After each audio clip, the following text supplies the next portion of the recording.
to unpack. You're an attorney at law. Am I wrong for saying that a conspiracy charge would have been allowable in this case? Yes, I was thinking the same thing, and also an accessory after the fact, you know, because she is asking them to delete evidence there.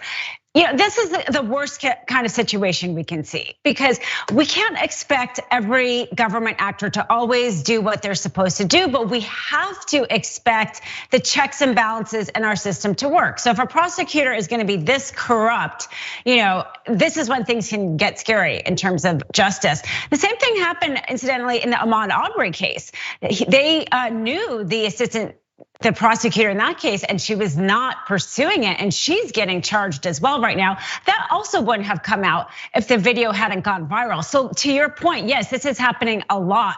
And you know, something I actually feel really strongly about, and I wish we would talk about more with our criminal justice reform, is why we're not doing more to bolster the public defender's office. Yes. Because the best check against a prosecutor is a public defender, and they are being ignored right now. The amount of cases they have is overwhelming. They need better funding. The top public defender maybe should run for office, just like the top prosecutor, so we can hear, you know, what they need to help with their office. There's all sorts of things. I've actually written about this, but I think this is a good example of, you know, we don't necessarily have to create a new system. Let's make the current system work better.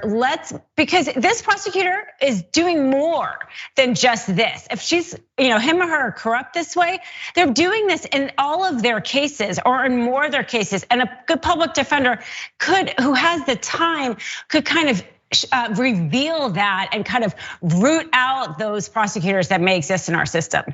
You make a remarkable point. I was looking at my notes because when researching this story, I came across someone that I know personally.